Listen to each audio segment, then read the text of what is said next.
What's up guys, welcome to the Surfing Connoisseur. I've got 3 words for you. Margaret River Fancy Picks. That's 4. Fuck it, roll the intro.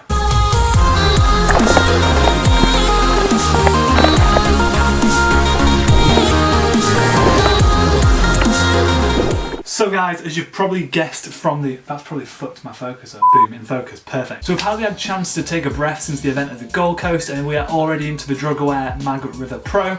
Here's a look at my fancy surfer teams. We're going to start by having a look at my Surfer Mag version and then we'll go into, after that, my World Surf League version. As always guys, we're going to have a very quick look at the actual break that this event is going to be held at. There's actually 3 selections for the Margaret River event, all pretty different waves too, so it's actually really difficult to pick your team. The main break for the event, often referred to as main break, is also known as Surfer's Point. It's a deep water left and right hand wave which works in pretty big surf and really suits turns and powerful riders. Next up we have the box, which is pretty much a full-on slab fest. Just a right hand slabbing wave in super shallow water. It's been featured a couple of times in the past at the event and it's been really fun to watch in my opinion, as there's nothing quite like it on tour. And finally we have a recent addition, Northpoint, which is a right hand wave which really suits barrels and aerials, but it's pretty fickle and hasn't recently been featured in the event. So at the time of filming this video I only have an insight as to the first couple of days of what the swell is going to be like, but it's actually looking pretty promising. Magic Seaweed's got some borderline 5-star days on there with pretty decent height surf and decent winds. It's going to be decent.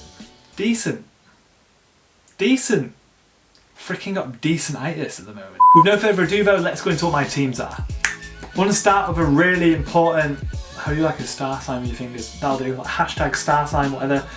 Disclaimer, trying to get this video up with enough time for you guys to see it before you're making your team selections. At the moment the wildcards haven't been announced and I'd say there's probably a good chance of Jack Robinson, the young guy from Western Australia who we've seen in events like Pipe and West Oz before. There's probably a good chance of him being picked as a wildcard, and if he is, he's probably going to make it into my team. That'll probably then make some more expensive surfers available to me, so I'll probably be looking at rejigging my team if that happens. So this is my team for now. If you want to see if I do make any changes, follow me on Facebook, Twitter, Instagram, and I will get up on all those platforms if I do make any changes to my team, what they are, and I'll obviously explain that too. It's just that there probably won't be enough time to film, edit and upload a video. While we're on the topic of other external websites, check the links below for our Fancy Surfer clubhouses. So first up on my Fancy Surfer team, Surfer Mag version, I've got Jordy Smith. He's pretty expensive and that's what put me off him on the Gold Coast, but managing to reach round 5 kind of proves to be pretty good for a natural footer this year. I think it really shows how the tables are turning and how the judges are judging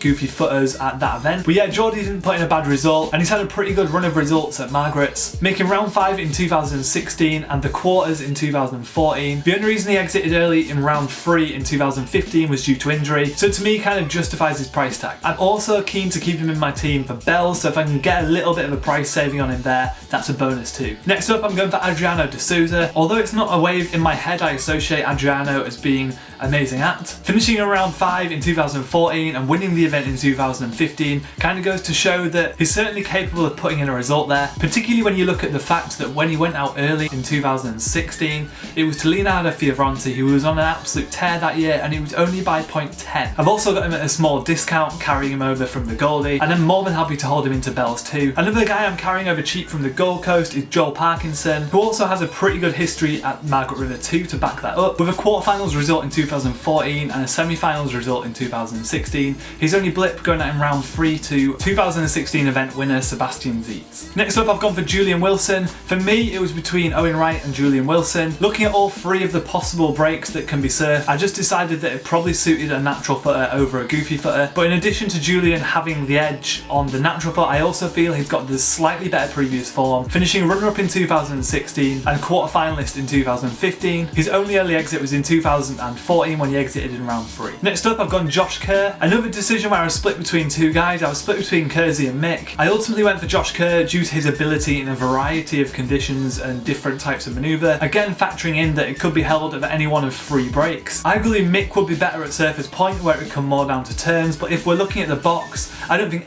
anybody is better than Josh Kerr there. He's proved in previous years at the event. He's also pretty versatile if the event does happen to run at Northpoint. Previous form, we're looking at 2014 when he was the runner-up, 2015 where he made round 5, and blip in 2016 when he went out in round 3. So now we're down to the trickier selections. First up, I'm going for Ezekiel Lau. Still coming in pretty cheap, despite putting in a really good performance on the Gold Coast. Some of the few qualifying series events that I watch are the Hawaiian ones at the end of the year, part of the Vans Triple Crown. Zeke really suits those types of events, and in my head I always see Margaret River as being quite similar to those, as sort of big open water, powerful waves. That said, him being a rookie to the tour, we have no previous form to look at. Next up is another rookie. I'm going Leonardo Fioravanti. I'm not being put off by the slightly poor performance at the Gold Coast. Despite him being a rookie, he did enter the event as a wild card last year and managed to make the quarterfinals, taking a number of scalps on the way. So at the price he's at, it's hard to look past him for me. Rounding off my team, I'm going to go for Bede Durbidge. Despite a fairly poor showing by his standards at the Gold Coast, he's a big, powerful surfer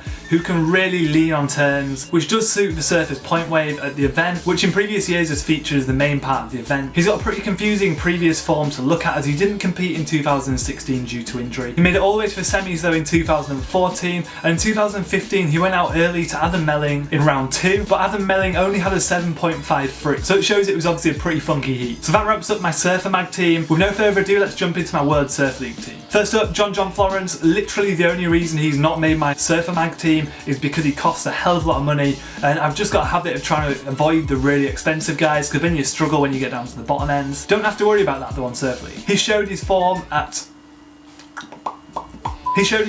the Goldie, and although he's not got the best run of results at Margaret River, he did finish runner-up in 2015, going down in round 3 in the other years to Gabriel Medina and Kaio Ibelli, both of whom went on to put on pretty good results at that event overall in the end. Next up, I went for Joel Parkinson for the reasons I explained earlier in the video. I did toy with the idea of going for Kelly Slater in Tier A, given that he put on a pretty good showing at Snapper Rocks. However, Kelly's board looked amazing at Snapper, and the board he's going to need for Margaret's is going to be an entirely different board. I'm not saying Kelly's not going to perform well though, but it is the only event on tour that he's never won, and he's probably going to be more highly selected than Joel Parkinson, so I thought I'd try and play the percentages game and go for someone less selected. My Tier B is made up entirely of guys from my other team. I've gone for Adriano De Souza, Ezekiel Lau, Julian Wilson and Jordy Smith. Arguably again playing a little bit of a risky game, ignoring Mick from the Tier B bracket, but he was super highly selected last time. I'm not entirely put off by the lackluster performance on the Gold Coast, it's just the fact I'm trying to go for someone who's less selected and play the risky game, who dares wins and whatnot. TSC's 2 more guys which made my previous team, so I've gone for Josh Kerr, who's an absolute steal in my eyes in TSC, and I'm backing that up with Bede Durbidge. I was split between Bede and Leo. Leo kind of I was put off by his performance at the Gold Coast, and I'm just wondering if now he's actually on the tour, maybe it's going to be a bit harder for him to get those victories. He's not got that surprise element that he had as a wild card, and maybe he's feeling the pressure a bit more. He's worked so hard to get here, he doesn't want to drop off. That said, I may replace Bede even with Jack Robinson if he becomes available. So as I said at the start of the video, if you want to find out if I do make any last minute changes to my team, check me out on Instagram, Twitter, Facebook, all the links are below. Don't forget our clubhouses too. Again, links are in the description box below. I'd love to know guys though, as always, what are your predictions for the Margaret River event? Who do you think is going to win? Thank you very much for watching guys, check out a previous video, subscribe if you haven't already, and I will see you soon.